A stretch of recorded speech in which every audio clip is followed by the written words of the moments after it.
This illustration deals with sizing the bonding jumper and the grounding electrode conductor in accordance with 800.100A as in apple 3. The purpose of change was to accept a new section. A new section has been added to clarify that the new section combines common requirements currently found in Articles 800, 820, 830, and 840 into a general section that applies to all these articles. NEC 800.100A3 covers sizing bonding jumper and grounding electrode and has requirements to do such. Now, reviewing the called out information, first of all, I think we'll review the grounding and bonding per Article 800 at the left top hand side of the facility. And notice the grounding and bonding per Article 800. Notice the first bullet deals with insulation, which is outlined in 800.100A1.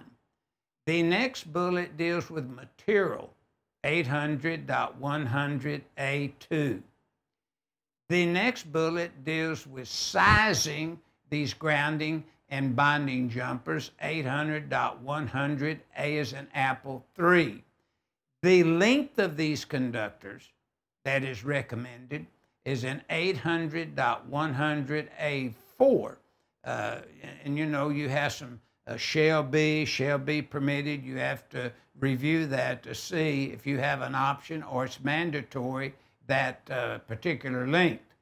And then electrode, 800.100, B1 is in boy, B2 is in boy, and also maybe B3 might apply. You would have to review it, those sections, and see which is applicable and which is maybe it may not be applicable. Now notice dropping down with that grounding electrode conductor from the communications panel, then notice number 6, copper, is used here to that rod in accordance with 800.53A3 and 250.52A3 and 800.100 when you review those two call-outs. Well, there's really 3 there. One, grounding electrode conductor, an arrow pointing to it. Then it says number 6, copper, with that arrow pointed to it. Then the driven rod and an arrow pointing to that. 3 that we'd definitely want to review there. And then notice that the communications circuit's primary protector, notice that's no longer, the requirements are no longer in 800. It's now, those requirements have been moved over to 805.90A through D. So we'd want to look at A as in dog through D as in dog. And then for circuits requiring primary protection entering buildings, notice again, that information is no longer in Article 800. It's in 805.50C as in car. And then for a, say a system where you interconnect everything, such as a inter-system terminal bar, you'd see 250.94. Then notice you have the service grounding electrode conductor, and that's table 250.64 if you connected it to a water pipe.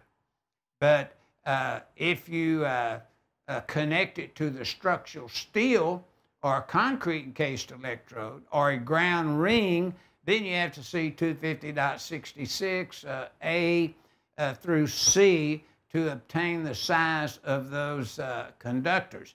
And then notice the bonding jumper that bonds over to the metal water piping system that bonds in the communication circuits, for example.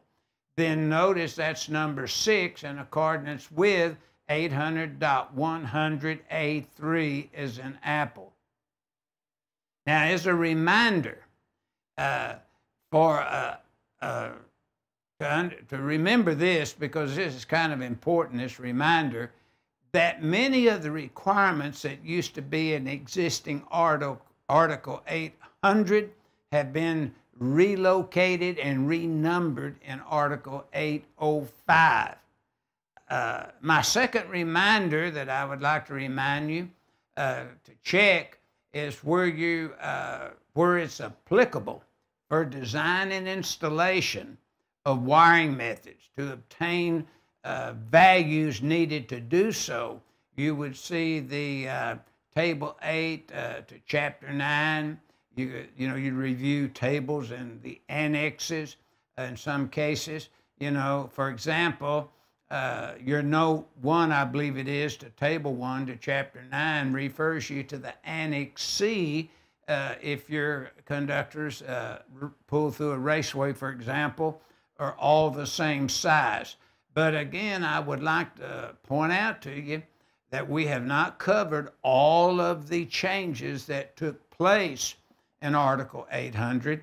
We have not covered those in 805, but we're telling you coming out the gate that you might need to review any change in Article 800 and 805, as well as 820, 830, and 840, that might affect and have an impact on your design or installation or your inspection of these systems.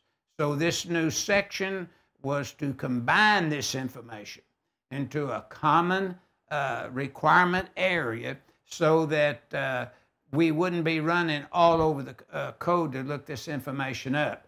So usually, 800.100, 820.100, 830.100, and 840.100 is dealing with this grounding and bonding. So review those based upon the article that has the requirements that covers your installation or your design of these such systems.